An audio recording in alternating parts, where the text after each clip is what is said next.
it's Carmen. We're back with Family Handyman, and we are working on a special project, a series of projects that in the end will work together. We are talking about Operation Organization, specifically focusing on a closet. So we're going to continue on working from the top down. Next, we are going to create some closet organization shelves.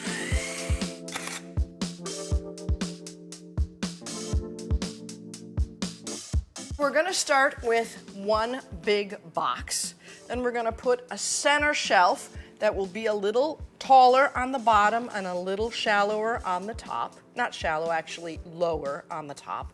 Then we're going to put dividers strategically in place to hold the whole thing together. Now I know that's a lot to think about, that's a lot to visualize. So guess what? We're going to start the step-by-step process right here and right now with our first measurement, which is 65 inches for our top and our bottom.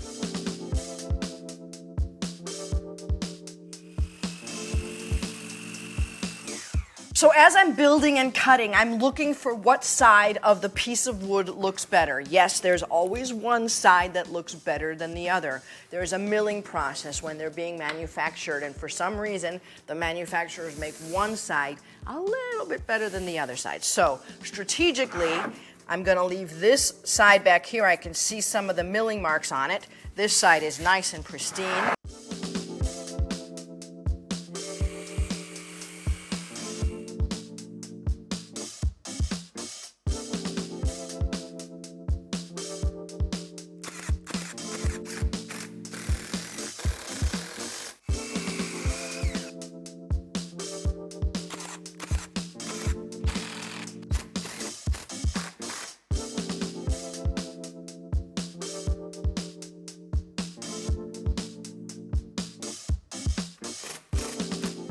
So I just marked off where my shelf is going to go here. That gives me a little bit of room on top, as I promised, about an inch, so we can pull that out.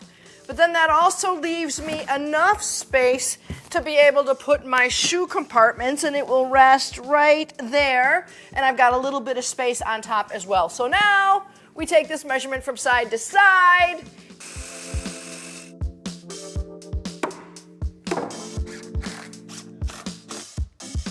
Perfect. So now what we need is shear support as well as load-bearing support. What I mean by that is once you go past 4 feet on a piece of wood, you have a higher likelihood of it sagging.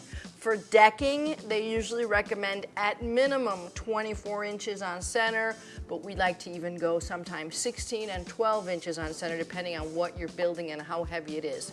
Because this is going to hold a lot of weight, I'm going to put a divider here and 2 up here. I've already taken the measurements so that if I want to put a few bins, it'll fit in. I also like to leave open space in a closet because you don't know exactly what you're going to put in there. So we're allowing ourselves the space for both the clear bins and the material bins, and also some room in between if you want to put something else in there, like, say, a hat, one of my favorite accessories.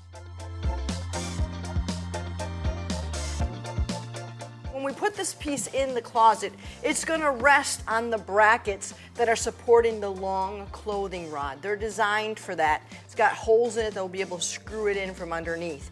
But I also need another point to secure the whole unit. So I'm going to put in these little pieces in here. I've already pre-drilled them flush to the back, because then when I secure it against the wall, I can screw it into the wall, and I know that I'm set with another point where it won't tip over or fall out.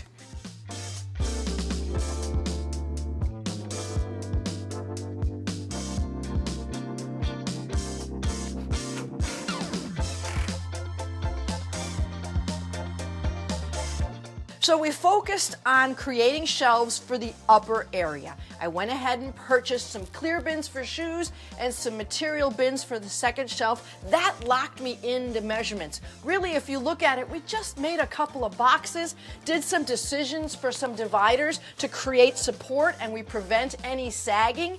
And then lastly, to secure it, I went ahead and attached right up there a little ledger piece screwed into the walls, going into the studs, and when there wasn't a stud, you use an anchor. And then the cool thing about these brackets is underneath, they have holes already pre-manufactured where you secure it from underneath. So we are solid, it is holding the weight, and we have a very easy, seriously, DIY 101 how to make upper shelves, and you too can become a furniture maker right here.